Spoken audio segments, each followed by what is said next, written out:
everyone, welcome to When Art Meets Advocacy, Creative Solutions for Climate Action. I'm Usha Daniel, your host for tonight, and we're really excited to bring you this special session where we will dive into the intersection of art and creativity and climate action. For those who have joined us from either Facebook, Instagram, Twitter, or YouTube, LinkedIn, as well as StreamYard, leave a comment, say hi, tell us where you're from. So tonight we're joined by three inspiring creatives who have made waves in their own way. First, we have the amazing AG Sano, who is part of the Climate Tracker Asia Board of Directors, using his incredible murals to raise awareness on environmental issues. Then we have two brilliant former Climate Tracker fellows, Celine Murillo, who brings us advocacy to life through her videos, photos, and creativity, and the fabulous Celestia, a drag queen and a passionate activist who uses her self-expression to speak on climate change and social justice issues. Again, before we start, let us know where you're watching from. Leave us a comment, say hi, say hello to everyone. Today's session is going to be fun, creative, and inspiring. This is a conversation that we can use all our talents and passions to address the world's most pressing challenges. So let's get to it. So for the first presenter we have today is Mr. A.G. Sano, who is painting the planet, and A.G. Sano's artistic activism. So we have now have you ever walked by a mural that you stopped in your tracks and made you think about the environment? Chances are it was one of A.G.'s. He's a master at turning a blank wall into a powerful message about the planet. And tonight, he's going to share how he uses art to inspire action and awareness on climate issues. Over to you, AG. Yeah, thanks, Tushar. And hello, everyone. And I feel really happy to be here. For me, art is a tool for transformation, and I use public spaces as my canvas to bring the issues in the forefront. I have some slides to show you. I'd like to show you a lot of my work, and if you let me, I'm gonna share right here.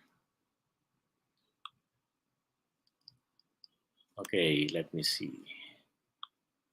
All right, here we go. Can you see my deck? Is it on? Ushar, can you hear me? We can't see your slides for now. Okay.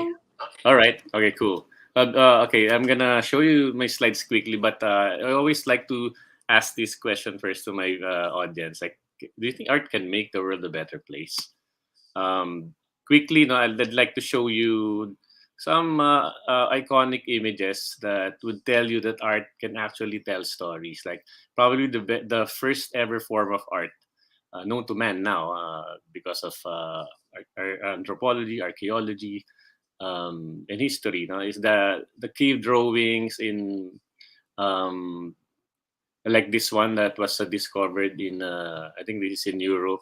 Imagine how people from those times would use walls of caves to tell their stories and how they went about their day, how they killed the bees and shared it to the community. That shows how natural it is for human beings to use art or visuals as a way of storytelling. Now, how can someone think about using actual icebergs like this one? This was curated in Paris in 2015 during the Paris talks, so that people, especially the delegates of the UN convention, would have a chance to feel, to see, to touch the ice that actually came from the Arctic. And then there's this really notorious street artist called Banksy who would use walls not just as a form of expression, but also to use them as a means of stating um, things that would affect like global issues and a lot of people, including climate change. I saw this artwork of his. Well, I call it an artwork. This is in Venice. We all know that Venice is one of the most beautiful cities in the planet, and it was designed and built by the most amazing architects in human history. But right now, they're suffering from the rising sea levels. And Banksy used a wall during low tide by writing this down, and he intentionally wrote global warming at the, the the level of the tide so that it would show this statement. And then there are amazing masters in art history like Picasso, who would use his canvas to talk about how cruel and how brutal war can be. Okay, so these are just a few examples. But for myself, my advocacy started with my father's old camera, and I used my camera to come up with visuals. And in the beginning, I would use a lot of my time and effort to take pictures of sharks finning, because I heard that during those times there was a steep decline in shark populations, and no laws are actually friendly to sharks. And I was young and idealistic, and I thought maybe I can help save the world by saving the sharks. Uh, so I went to extreme north and south regions of the Philippines to take pictures of sharks finning, and I would use those visuals. I would donate them to scientific institutions, to media, and they were heavily used for different campaigns. And also with the camera, I went around the world taking pictures of wildlife, and I actually fell in love with nature and thought of like really wanting to help protect nature because of the encounters I had with wildlife, such as these pictures. But more importantly, I was able to see the beauty and observe the behaviors of the amazing great whales when I became part of a scientific research group. And I used my visuals, my camera, to document them and to find out how they live, how they migrate, how they uh, uh, commune with each other. Mr. AJ, Oh, before you continue, yeah. just letting you know that we can't see your slides. We can't see these beautiful images that you're Really? Okay. describing. Yeah. Not Could you one. try again? Oh, No. I thought you were seeing. Yeah. Sorry about that. Okay, let me try that again. Let me see. I'm trying to share right now. Oh, okay, I got it. How about now? It's loading. Yes, Okay. now we Oh, can okay, see it. okay. There we go. All right. Let me. Sorry about that. Okay, quickly, I'm gonna share with you the. Okay, first this one. Oh yeah. Okay. Oh wait. Sorry. Again. Okay, can you see this? Yes. Yes, this is All much right. better. Okay. Thank you so much, Mr. Okay. AJ. So these are the sharks feeding photos. Really sad. And quickly, the wildlife photos that I have collected over time.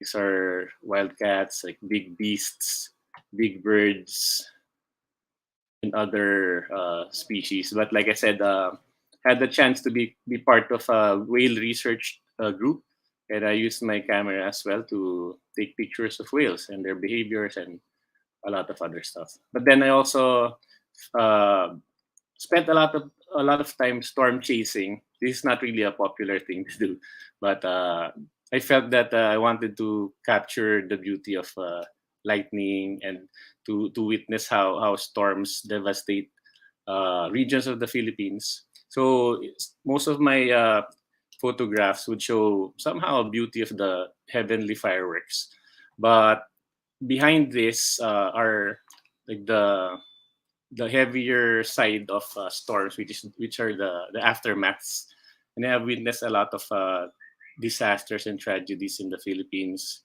and but nothing can compare to what happened in 2013 in November when my father's hometown was devastated by a Category 5 storm, and it's probably still is the strongest typhoon that ever made landfall in human history. This is a satellite photo.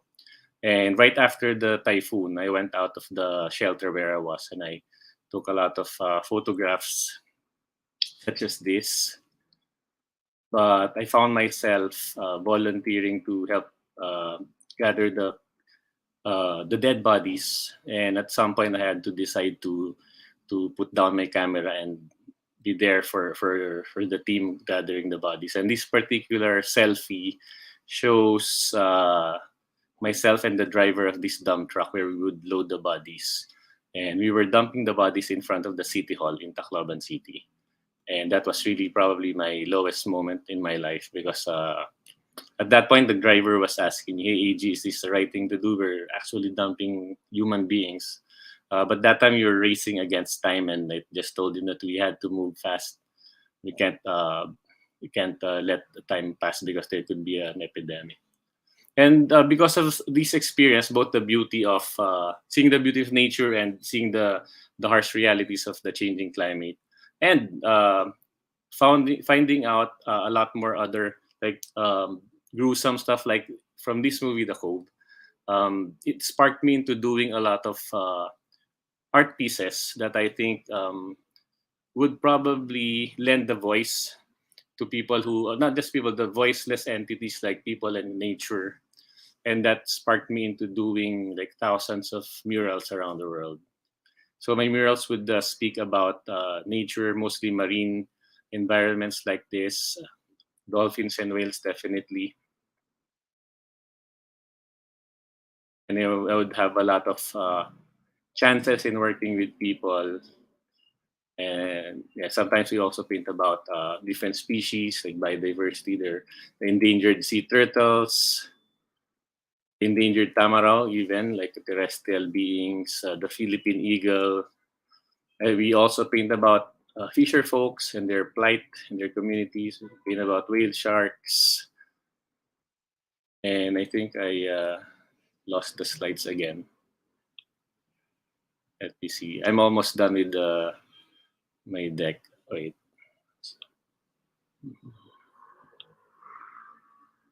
Sorry, I have to load them again.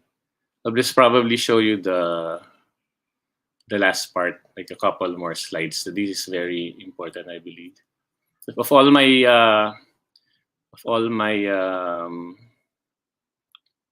murals, I would consider this one as the probably one of the most important ones because this is a portrait of my very good friend who died in Tacloban City in that typhoon that I mentioned, which is the Super Typhoon Haiyan or Yolanda in local terms.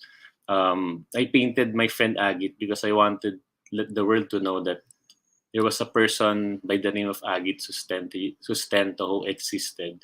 Because what we don't want to happen is that people would just be reduced to statistics and numbers. I painted his portrait in Paris during the Paris talks in 2015. And when people found out about this endeavor, there were more than 50 artists from all over the world who came, and they were total strangers, and they came to help out when they found out that there was such an event happening at the center of Paris. Of course, we have done a lot of other murals, but I would say that the beauty and the value of public art is about lending a voice to the voiceless. And even though I'm not there anymore, as long as the mural exists and the paint is still there, then the message can still persist.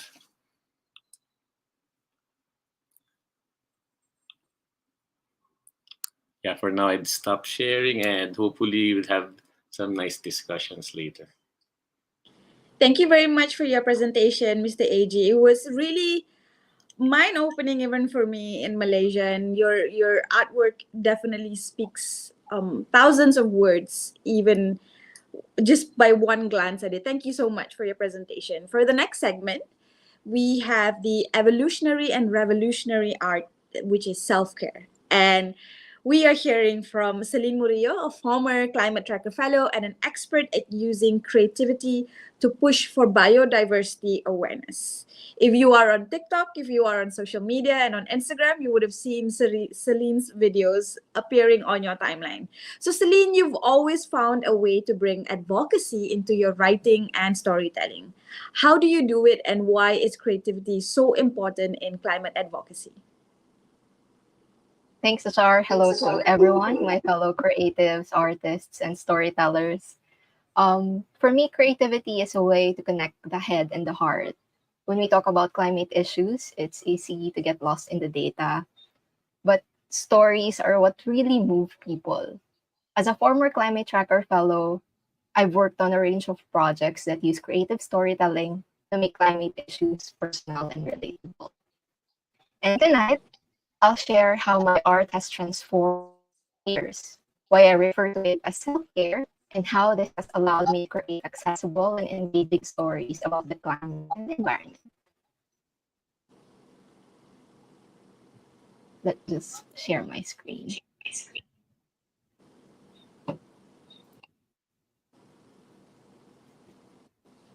Mm,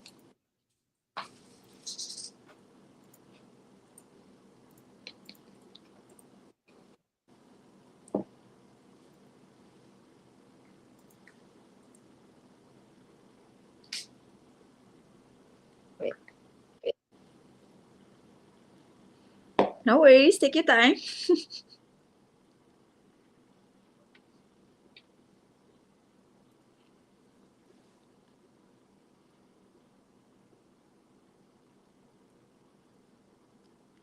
In the meantime, to everyone that's watching right now, leave a comment, say hi, let us know where you're watching from. We're so excited to have you on this session with us. Thank you so much for being a part of this.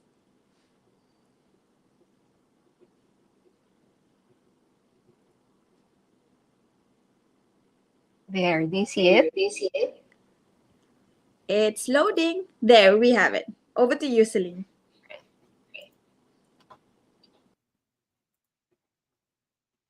Okay.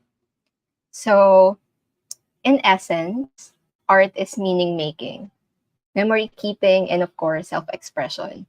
Because of that, art is creative, but it's not just creative, it is creation. It births, puts forth, compels, transforms, and at its very best, it liberates. And because art can be liberating, it can be both evolutionary, transformative for the self, and revolutionary, transformative for the collective. And the evolution of my art throughout the years brought me to its latest iteration, which is film and video content. In the past decade, I've co created a full length documentary on the critically endangered tamarau, a species of dwarf buffalo found only in the Philippines. I've also co created a host of mini documentaries about what I fondly refer to as the intertwining of nature and culture.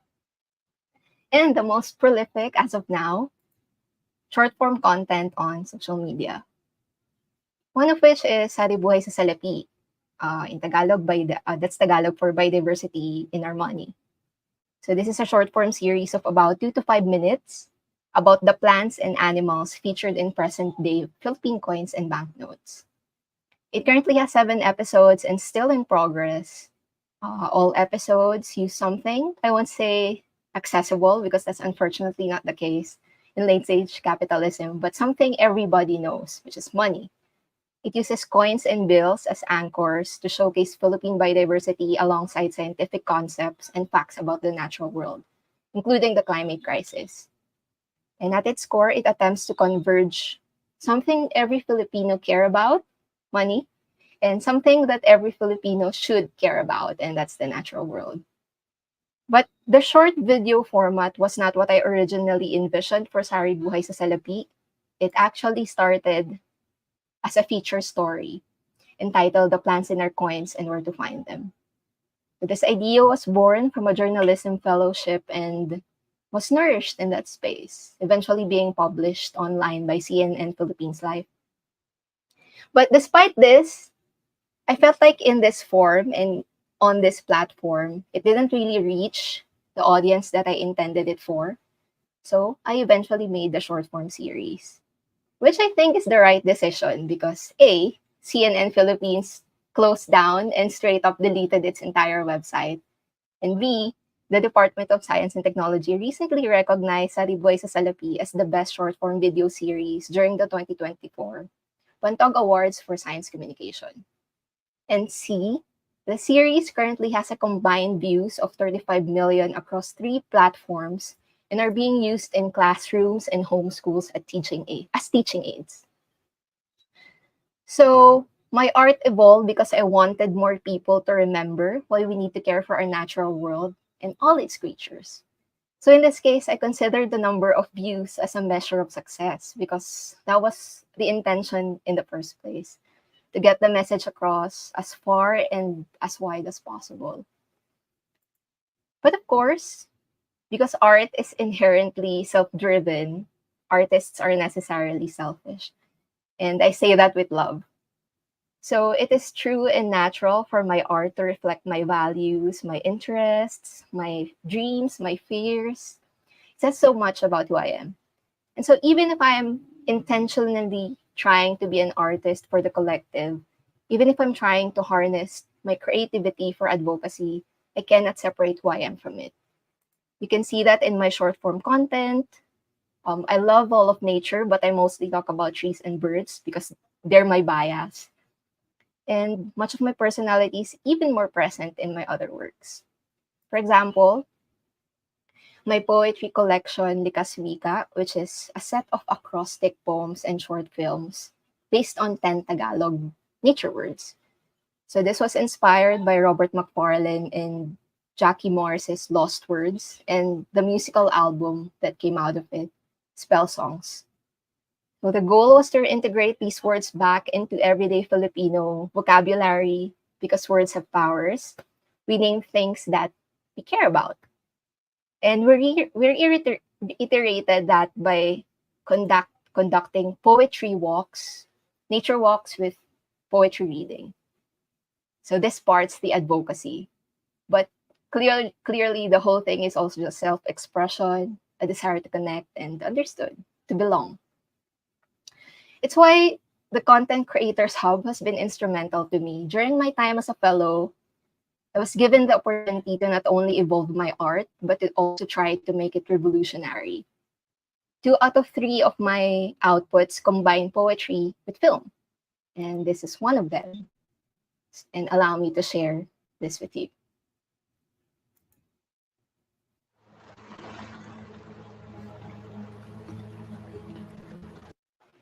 Oops, sorry. Wait, was it audible?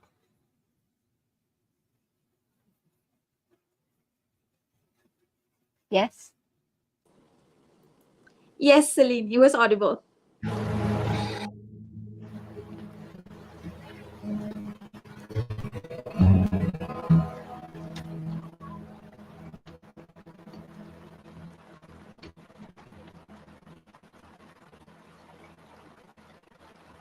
Halika doon sa sakahan sa may sapa, kung saan umiindak ang olibun. Doon sa asusena na kumakaway-kaway, kasama ang kamote at kasaba.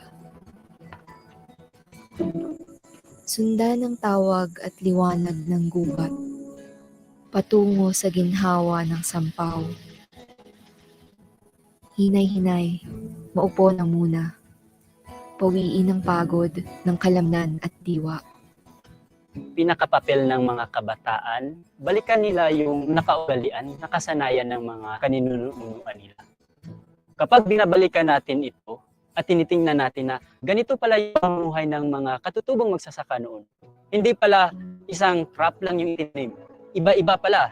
May mga root crops, may mga saging sa paligid, may mga gabi. So dapat balikan natin yun at kailangan yun na ituro natin sa mga kabataan. Kasi may problema talaga tayo sa ating klima. May crisis tayo. Pag hindi natin binabalikan yung practices ng mga katutubo, kasi masyado nating tinatangkilik na itong makabagong paraan sa pagsasaka. Paggamit ng herbicide, pinapatay mo yung buhay, pinapatay mo yung biodiversity, pinapatay mo yung lupa, yung tubig, pinatay natin yung buhay na mismo nandyan sa lupa, nandyan sa tubig, yung biodiversity na bumubuhay sa atin.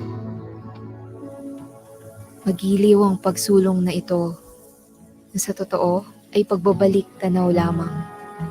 Kabilang sa hakbang ang pahinga at pag-alala, na ang tubig ay buhay, na ang lupa ay buhay, na ang tubig at lupa ay buhay.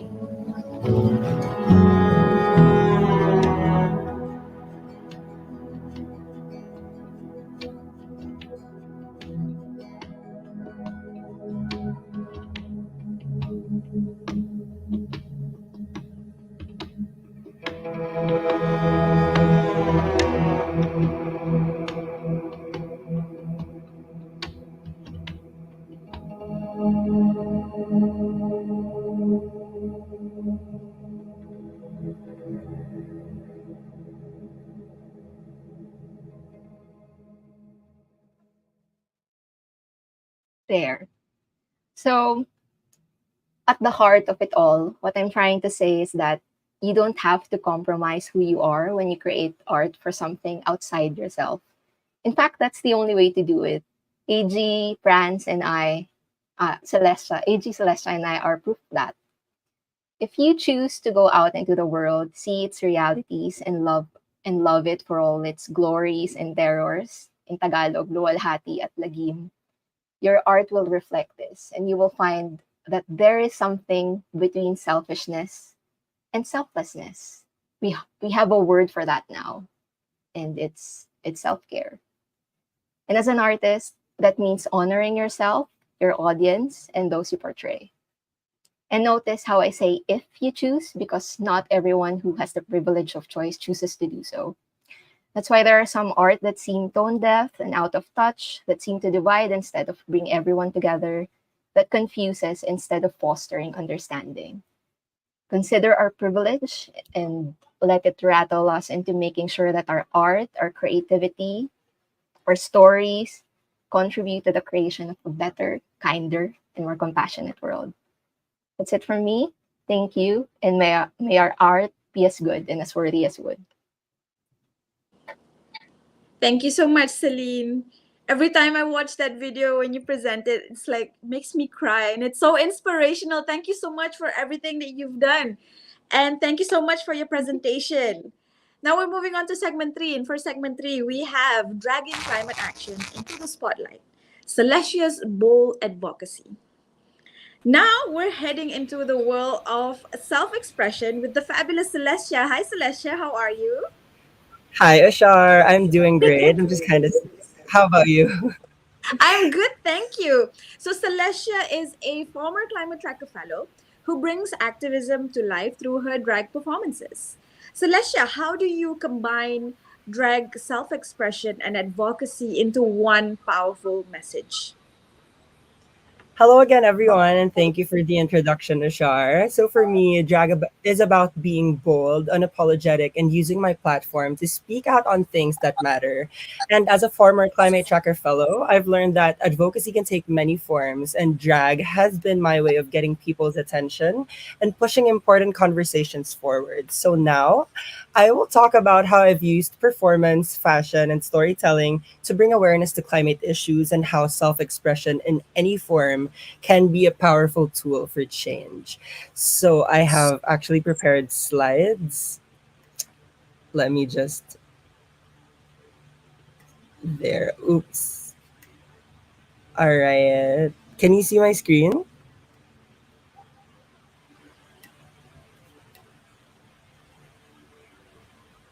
Oh, there. Now we can. Yes. All right. Hello and welcome to Herstory. What is drag and how is it political? So before that, let me introduce myself. Hi, I'm Celestia, human rights defender, pride organizer, HIV advocate, LGBTQIA plus rights and climate activist, and most importantly, a drag queen. So first of all, I wanna touch on what is drag.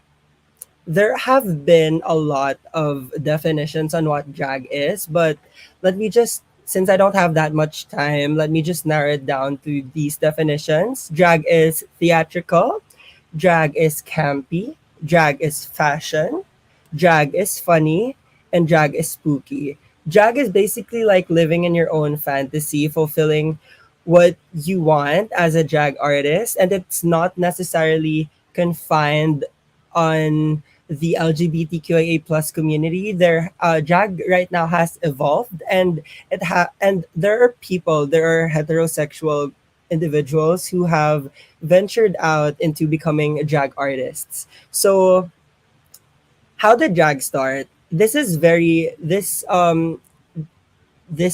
important in this conversation because back in the 16th or 17th century, drag started because women were not allowed to join theaters or plays. So men dressed as girls during those plays. There are actually a lot of versions, but this is one of the things that I wanted to discuss. Drag started because of misogyny against women. And also another fact about it is that drag also started in the world of theater, where people would drag their outfits. And one of the most prominent histories of drag is the underground ball culture.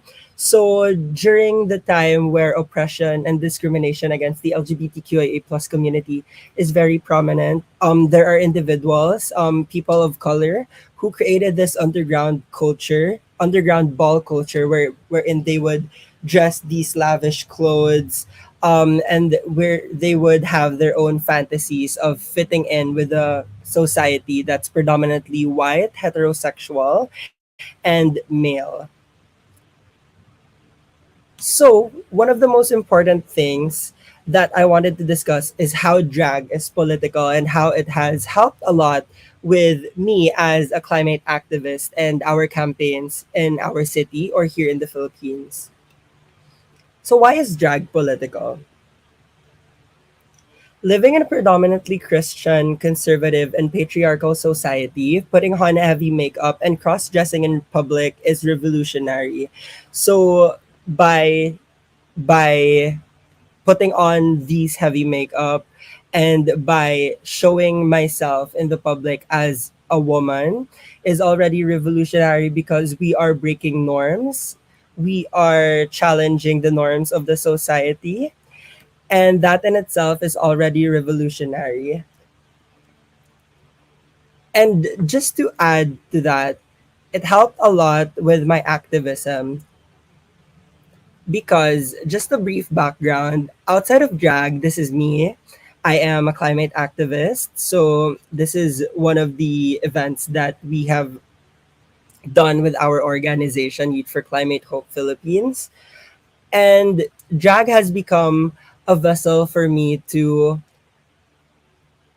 get in touch with people that are not within my sphere of influence. I have reached individuals who are not usually participating in rallies, individuals who are not politically aware, and individuals who do not want to become involved when it comes to politics. And the climate issue is a very political issue. That is why it is very important to have more audiences, for more audiences to know about our climate crisis. And drag has become like one of the vessels on how I could educate more people on the climate crisis and other relevant issues that are here, that are happening in our world right now. So just to share, this is this photo right here, Queer Justice is Climate Justice. It's a rally, or it's a protest that we organized last year for the international, or for the Global Day of Climate Action. And this is one of the most, what word should I use? It's one of the most slay events, because among everyone there was this drag queen who was walking on the streets of Bacolod City, and there was this drag queen who uh mass led and who spoke about the issues on gender, the issues of the LGBTQIA plus community, and how it intersects with the issues on our climate. So drag has enabled me to uh, speak up and give out a lot of educational content online. And this is because of the Climate Tracker Fellowship that I was with. I was with Celine and Sir AG. But basically, it has helped me so much when it comes to disseminating information with individuals that are not part of my sphere of influence. So this series is one of the first things that I have made as a drag queen, as a drag artist, and I actually started doing drag during the time where I became a Climate Tracker Fellow.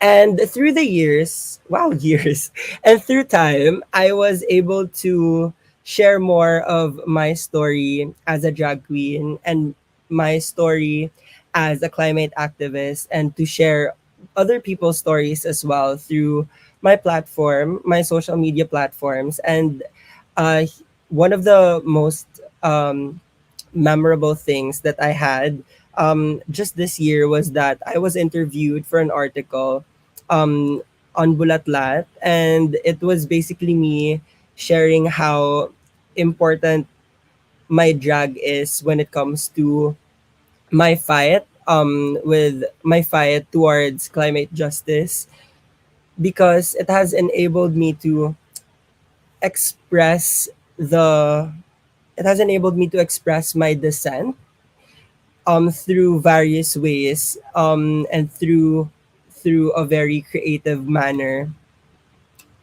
So this was one of the first performances that I've had, and people were actually shocked when they saw the banner and everything. It's F the patriarchy. It's basically my drag um wants to be very bold. It's not scared to become too political, because I don't believe that there's such thing as too political. Here's also a photo of me after my performance. It's hands off activists. Because during this time in the Philippines, a lot of activists are being red tagged, and during that time, be I wanted to leave a meaning. I wanted it to leave a meaning, and I wanted to speak up on things that actually matter in our society. And this photo right here, it says no to false solutions. This is a climate event before the Conference of Parties. It's a local conference of youth, and I wanted to have that opportunity to speak up on the false solutions that politicians, the government, or billionaires or other individuals who are trying to promote in this time of the climate crisis. And I just want to share that this quote from the first ever winner of Drag Den Philippines. As drag queens, we do command so much attention, and I feel like that attention can be used for the greater good. That's not food, that's good, and to further platforms and advocacies that we need in this society. And ever since I started doing drag, I've always promised to myself that I wanted to make my drag meaningful. Sure, it's easy to look pretty, it's easy to have lavish and opulent outfits that you could show to people, it's easy to perform, but the question that I always ask myself is, will that be remarkable, will that leave a mark, and will that create the change that we want to see? And through drag, I feel like people, especially artists, creative individuals, could utilize this platform so that different advocacies or different causes would be more known. And I just want to end this talk with this quote: towards freedom and towards victory. I know that been the effects of the climate crisis has affected each and every one of us. And I do want to spark hope to individuals that there is still hope. And I hope that everyone in here would still be with us, our fight towards freedom, towards victory, and towards climate justice.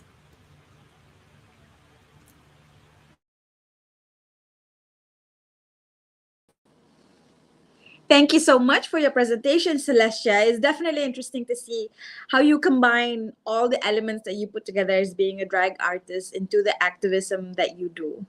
So now that we've heard these inspiring stories by Mr. A.G. Sano, by Celine Murillo, as well as Celestia, it's your turn.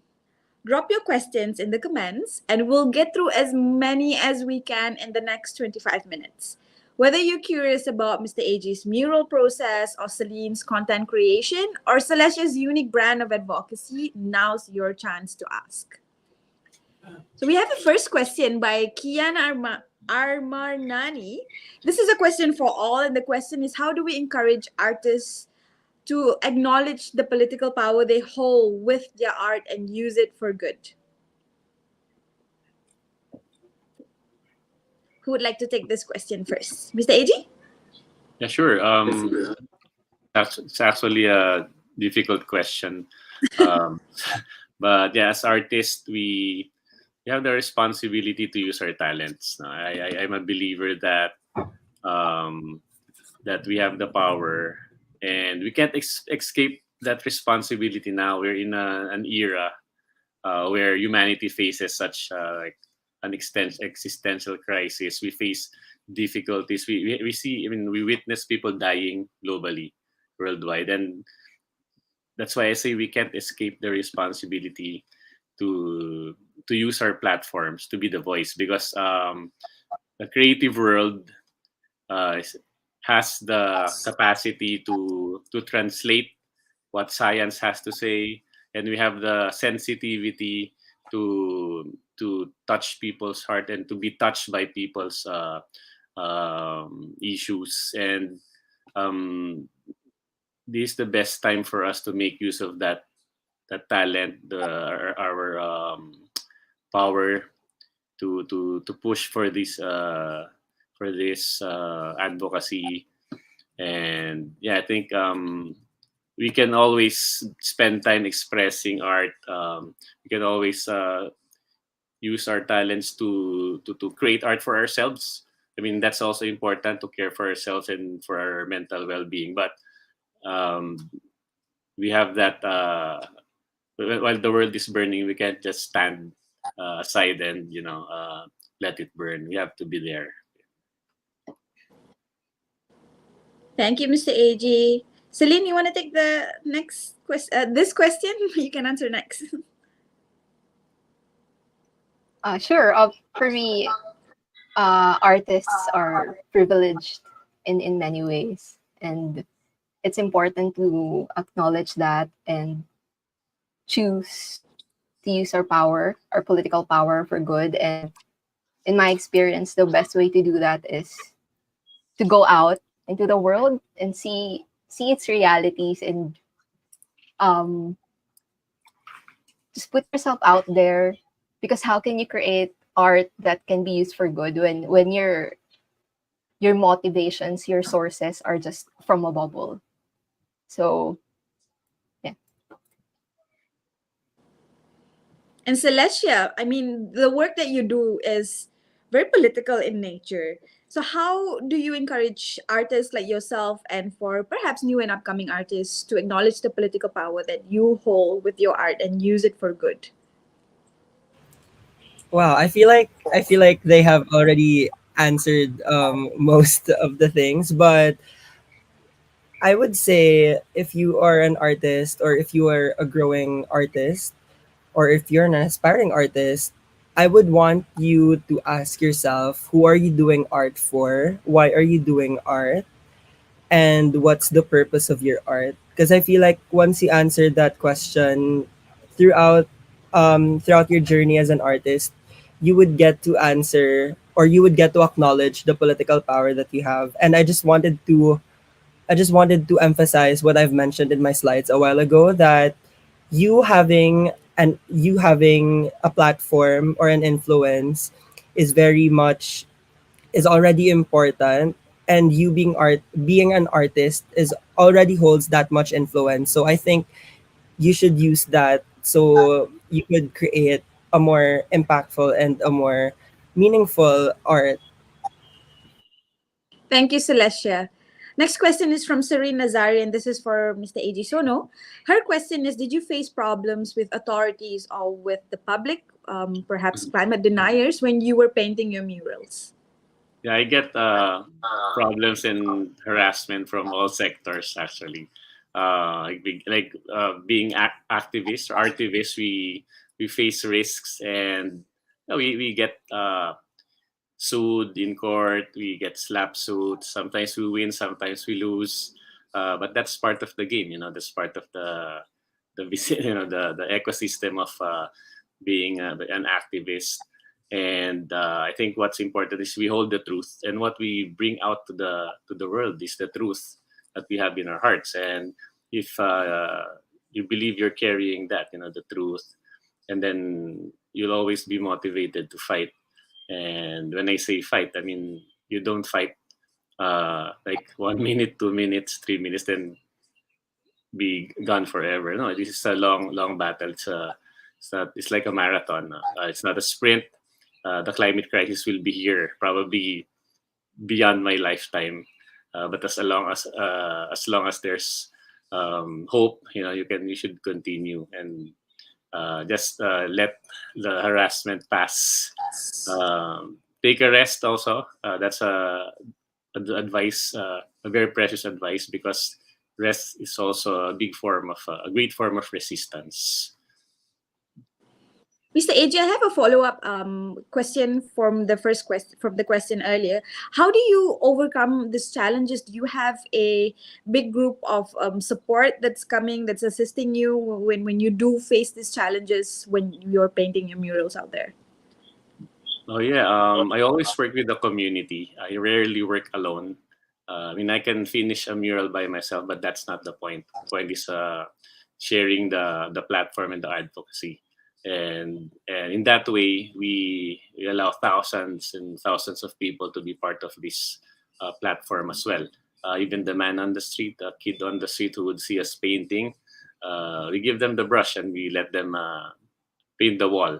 And that way, you get them to be on board of this in this fight. And then that's the point when you have the chance to explain to them why you were doing this. But as far as let's say legal battles are concerned, because we have a lot of amazing pro bono lawyers supporting us. And then another thing is when we get harassed, like on the street. It's always best to be to what do you call this, to if they throw shade at you, just throw love at them, and they will see that you're there for peace and not for war, and that you're fighting for their future as well. Great, thank you for that, Mr. AG. And the next question is from Serene as well, but this question is for Celine. Celine, can you share a little bit about your background, and do you mind sharing how you found the funding for your team for your Saribuhay sa Salapi session? Yeah, many would find this surprising because my content is very science focused, but I don't have a science background. I am a graduate of business. I even have a master's in business, very capitalist. For a brief time, I was a professor of economics and human resources, but the forest called me, and I get pretty obsessed quickly. So, in a short span of time, I got my hands into all the resources that I could get about Philippine biodiversity, and just hyper focused on learning about it and connecting with a network of both scientists and indigenous foresters and communities. So I always like to say that my work is built on the work of experts and communities. And I've never presented myself as a scientist. I present myself as a storyteller, as a communicator, because that's what I do. And as for the funding, Saribuhay sa Salapi is self-funded. That's why I am very staunch on saying on social media to share the original video, because that's a way for me to earn. And my team is me and my partner, Dennis. So it's the two of us. Wow, it's amazing stuff. I don't think we all knew that you were from an economics background. You were a professor at some point. This is fascinating. So, I mean, did you learn? Celine, did you learn all your camera skills on the go, Indeed. or so it was all from when the forest was calling you, and then you picked it up and you learned it on the go?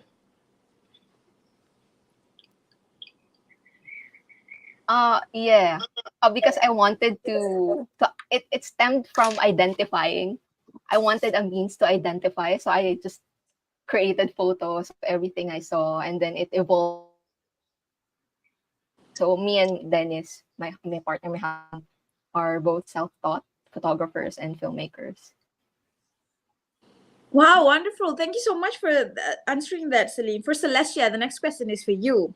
So, what specific climate issues are you most passionate about, and what challenges do you face in merging drag culture with activism? Thank you for that question, Aurelia Novena. Actually, I'm very passionate about the intersectionality of LGBTQIA plus issues and the climate crisis, and also one of the things that we have really been fighting for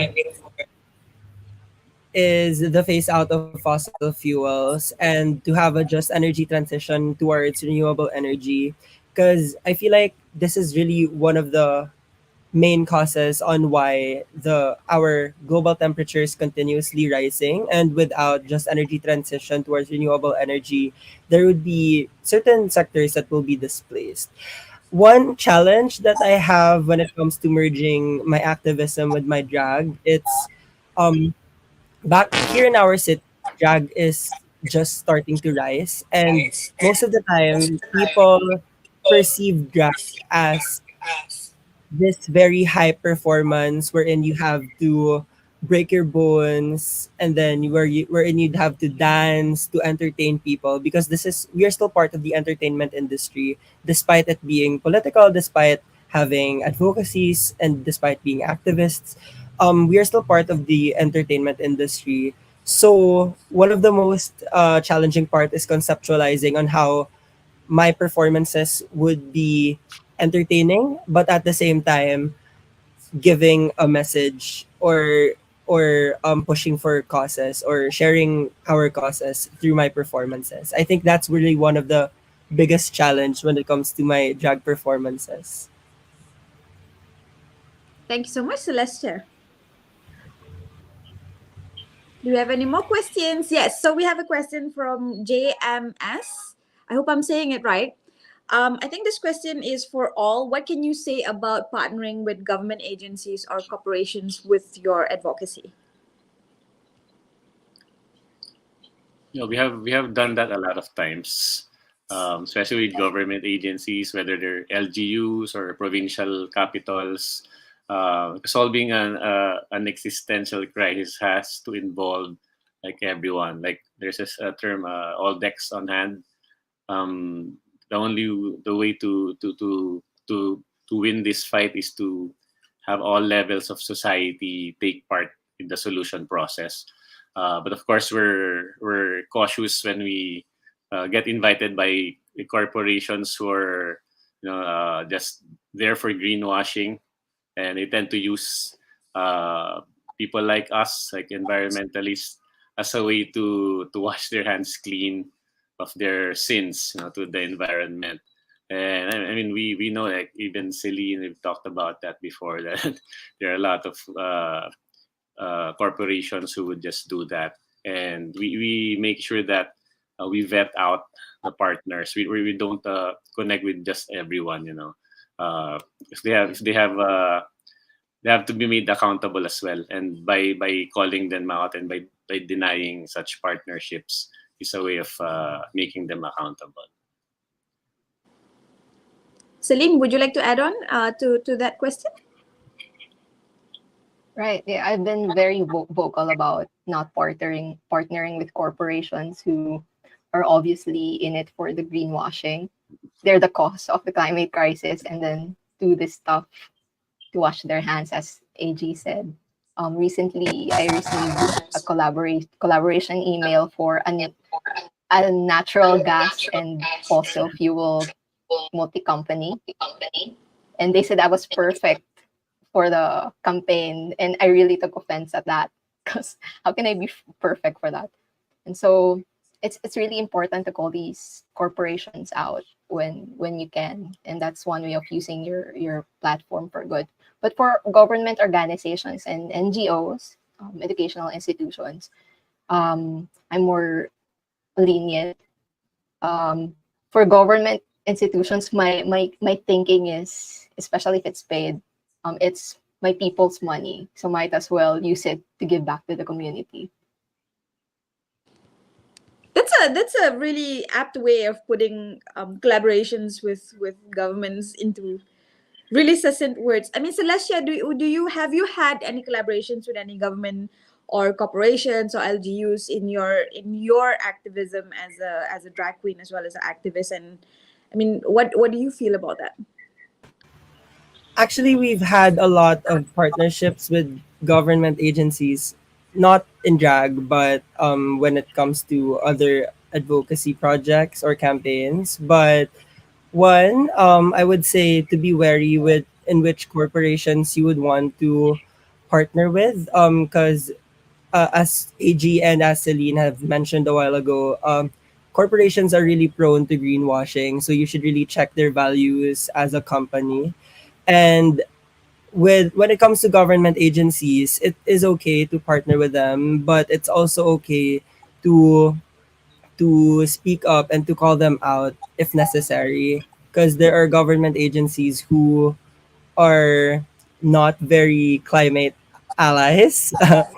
And it's very necessary for us to speak up and to call them out, because it it just makes it, if we don't call them out, then maybe the things would worsen.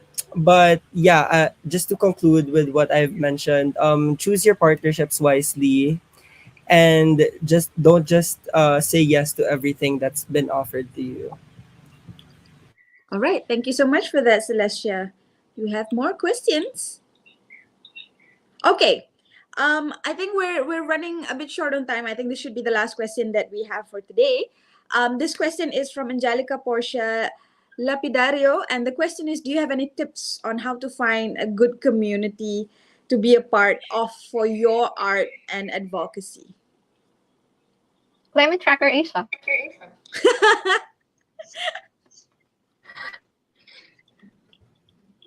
I mean that is a wonderful plug to just to let everyone know that I am also a former Climate Tracker fellow, and without Climate Tracker I wouldn't have had the footing to start a climate journalism, and that's how I met Celestia. That's how I met Mr. AG, and that's how I met Celine as well. So, how to find a good community? You're already within the community. You are with Climate Tracker Asia. Is there anyone? I mean, if this is not a plug itself for Climate Tracker, does anyone know, Mr. AG? Do you know if there's that, I mean, those who are interested to join to be a part of within the art and advocacy segment? Yeah, I think finding a community is about finding your place in the world. There are also communities who, like, a lot of communities need a lot of things and different things, different cases, different scenarios, different times. And if you're not out there, then you won't discover that. And the reason why I got into a lot of community engagements, because I'm always out there, and one good thing will lead to another, definitely.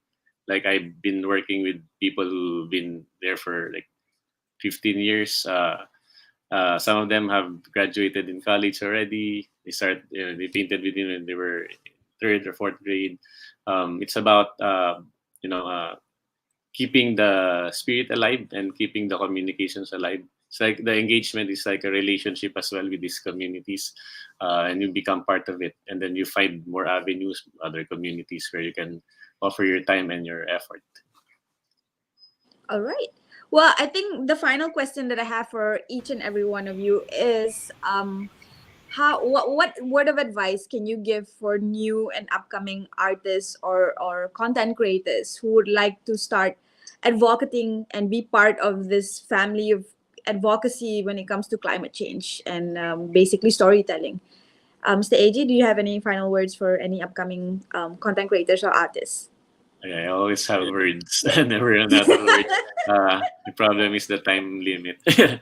Yeah, so yeah, always think about the future. Always think about being there for others, and I think the spirit of community will bring you to where you should be. Thank you, Mr. AG. Celine? Um, merge your passion with something that the world needs, and then continue doing it, be consistent with doing it. Then eventually you'll find your audience and you'll find your community. Thank you, Celine. Celestia, give us a slay final line for upcoming artists and advocacy members. For everyone who wants to be in this world, I would say to be brave and to just put yourself out there. Everyone starts somewhere, and actually, and for those, especially those aspiring drag queens, I would like to re-echo what Mother Sasha Colby said in one of her interviews. Go and this is non-verbatim, but basically she was like, go and humiliate yourself in performances, go and humiliate yourself with your makeup and everything, but it's important, but that's one of the most important things that you could have, because that's part of your journey. And just put yourself out there, because you will never know what communities you will meet once you have once you stand strong and brave and to just be out there and be yourself. Thank you so much, Celestia. So I think final words from myself. Gathering this conversation that we've had, Salim, Stage, Celestia, is that a lot of your work comes from the heart. And while a lot of work comes from your heart and your passion, you also work together with the community. So it is a symbiotic relationship, or working together with the community, because by also understanding how climate change is impacting their life, you're also able to give back and be the voice of the community that may or may not be voiceless. So thank you so much for your time, Mr. Egisano, Salim Murillo, Celestia. What an incredible session. Huge thanks to our speakers for tonight and sharing their journey with us, and to all of you for tuning in and joining the conversation. If there's one takeaway from tonight, is that art and creativity are actually powerful forces in the fight for climate action. Whether it's through painting murals, writing stories, or putting on a performance, you can actually make a difference. So remember, the world needs more voices, more creativity, and more passion. So don't be afraid to use your talents for good. Thanks again, and don't forget to follow Climate Tracker Asia for more exciting events like this. Have a great night and a lovely weekend.